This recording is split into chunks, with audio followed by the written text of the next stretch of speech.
तो अब बात करते हैं एक क्वेश्चन जो है वो सॉल्व एग्जाम्पल पेज नंबर 176 176 और क्वेश्चन नंबर 5 है।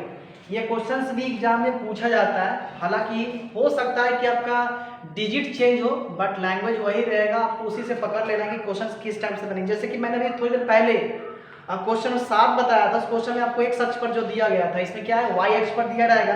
तो एक्स अक्ष की जगह पर देखो, एक्स अक्ष पर रहेगा ना कोई भी बिंदु, तो उसका नियम x, 0 हो जाएगा।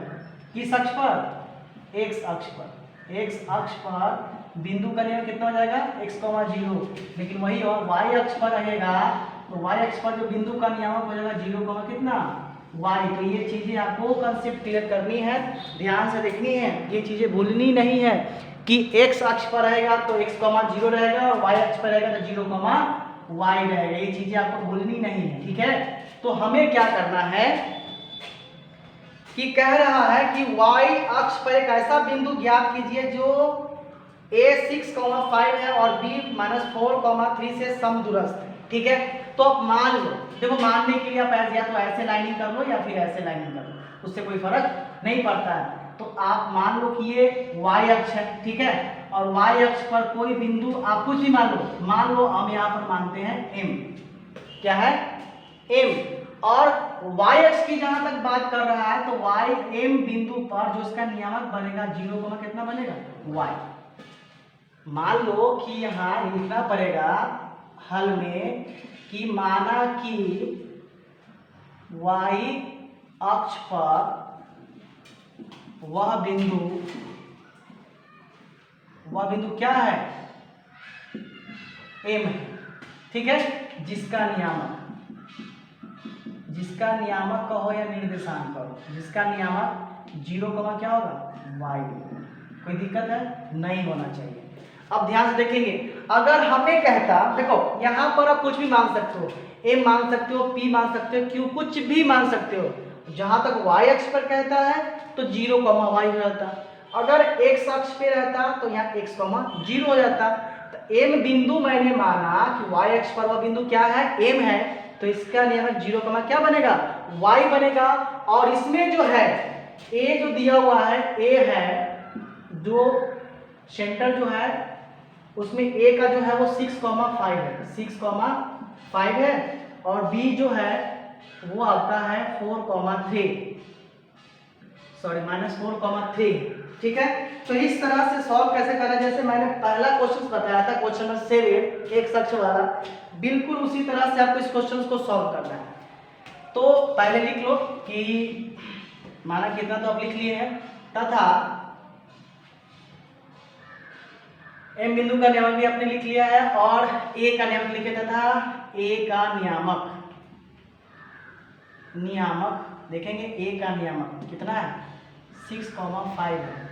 इसमें से मैं बार बार नहीं बता सकता, आप खुद से समझो और खुद से आपको रिलेट करना पड़ेगा। ये x1 हो जाएगा और ये y1 हो जाएगा, ठीक है, तथा b का नियामक, ठीक है, आपको खुद से इसको सॉल्व करना है। b का नियामक -4, 3 है, तो इसमें ये क्या हो जाएगा? x2 और ये क्या हो जाएगा?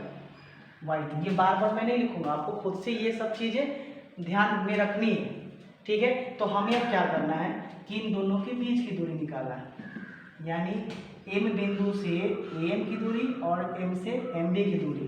इसलिए प्रश्न से हमें क्या करना है? am बराबर mb कर देना है, ठीक है, और दोनों तरफ क्या कर देंगे?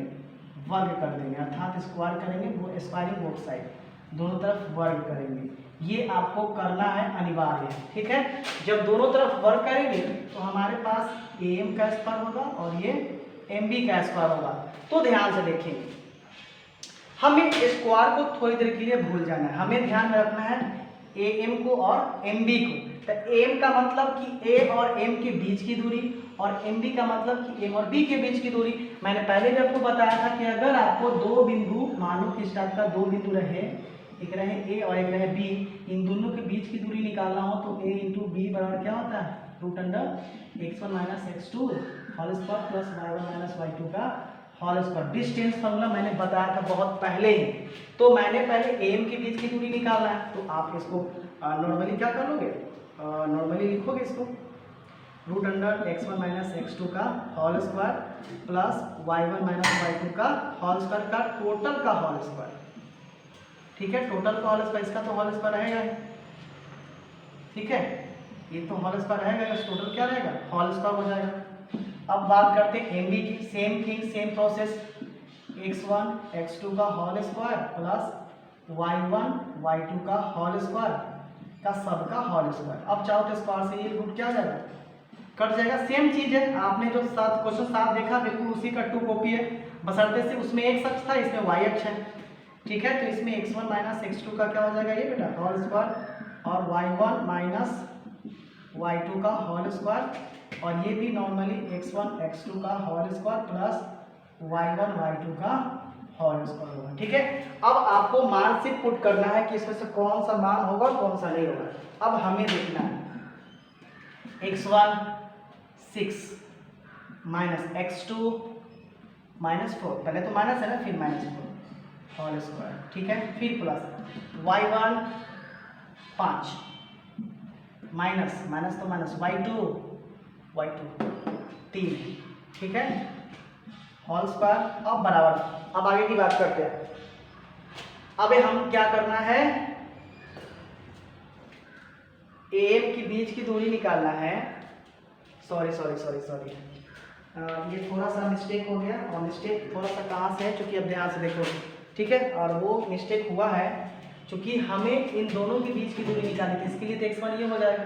ठीक है, और ये तो आपका रहेगा ही रहेगा, लेकिन ये चीज़ें आपको नहीं लिखनी है। ठीक है, ध्यान से देखेंगे, आपको सिर्फ ध्यान देना है। ये तो आप सिर्फ जानते हो कि x1 y1 है, लेकिन क्या इसमें थोड़ा सा आपको कन्फ्यूजन हो जाए, क्योंकि हमें फिलहाल दूरी यहाँ से यहाँ तक का भी निकालना है।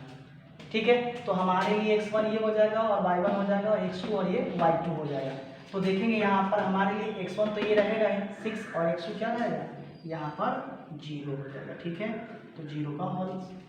ठीक है, क्योंकि ये x1 होगा और ये x2 होगा। ठीक है, ये चीज़ें आपको आ रही क्लियर समझ में, क्योंकि हम इसके बीच की दूरी निकाल रहे हैं। तो ये हो जाएगा x1 और ये हो जाएगा x2, ये हो जाएगा y1, ये हो जाएगा y2। ठीक है, तो 5 तो y1 है ही, और y2 कितना हो जाएगा, यहाँ पर सिंपली y हो जाएगा। ठीक है, अब बात करते हैं इसकी, किसकी, MB की, यानी यहाँ से यहाँ के बीच की दूरी। तो ये x1 और ये x2, तो x1 कितना हमारे पास है 0, और x2 देखेंगे, पहले तो ये नॉर्मल माइनस रहेगा फॉर्मूला में, और x2 हमारे पास -4 है, इसका क्या कर देंगे होल स्क्वायर। y1 देखेंगे ये वाला है, तो y1 तो y ही रहेगा, और y2 कितना है -3 का होल स्क्वायर। ठीक है, अब आप इसको सॉल्व करो, तो 6 में से 0 गया, तो 6 और 6 का स्क्वायर 36, प्लस इसको a माइनस बी के होल स्क्वायर पर तोड़ दो direct, a square plus b square minus 2ab 2 Guna 5 Guna y। ठीक है, a square plus b square minus 2ab, ये टूट गया। अब बारिश की है, देखोगे 0 तो 0 रहेगा, और देखो ध्यान से 0 माइनस 0 0 माइनस फिर -4। अब देखो 0 तो रहेगा, ये माइनस क्या हो जाएगा प्लस, और 0 में 4 जोड़ेंगे तो 4, नॉर्मली ये 4 होगा, क्योंकि 0 माइनस प्लस हो जाएगा, और 4 का स्क्वायर कितना हो जाएगा 16। इसी तरह से बेटा माइनस से प्लस हो जाएगा, क्योंकि इसका तो होल स्क्वायर है ना, तो पहले इसको करेंगे तो +4 हो जाएगा, और 0 का स्क्वायर कितना हो जाएगा 0 में 4 जोड़ेंगे तो 4, और 4 का स्क्वायर कितना हो जाएगा 16, तो ये 16 मैंने लिख दिया, और प्लस इसको तोड़ेंगे माइनस बी के होल स्क्वायर पर, a square b square 2a और ये b होगा। ठीक है, इस तरह से आपको आगे सॉल्व करते रहना है, और आगे जो होना है वो आप देखेंगे कैसे कैसे होना। गर्मी भैया बहुत ज़्यादा है, बहुत ज़्यादा हालत ख़राब है। फैट का 25 प्लस y स्क्वायर और 5 गुना के 10y, इसी तरह से ये 16 y स्क्वायर और ये 3 का स्क्वायर 9 और -6y। कटने वाला कौन कौन सा है देखो ध्यान से, ये और ये क्या हो जाएगा कट जाएगा। अब देखो ध्यान से, ये 25 है इधर, और इधर 16 प्लस में और 9, तो 16 9 कितना हो जाएगा 25, और 25 से 25 क्या हो जाएगा कैंसिल हो जाएगा। चाहता तो मैं एक स्टेप और बढ़ा सकता था, लेकिन आप समझदार हो, बात को समझ लोगे, क्योंकि 16 और 9 जोड़ते तो फिर 25 हो ही जाता, 25 माइनस 6y हो जाता, और इधर भी 25 प्लस में तो ऐसे भी तो कट ही जाना था।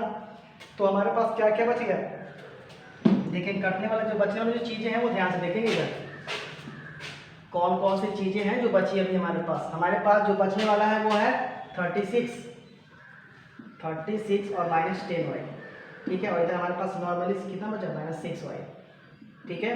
तो 36 और इसको उधर ले लो तो माइनस कितना है, -6y और माइनस उधर क्या तो +10y। तो 36 और 10 में से 6 गया कितना, 4y, 4 9 36। तो y का मान कितना निकाला, 9 निकला। तो आप लिख सकते हो जो मैंने लिखा था कि अतः y अक्ष पर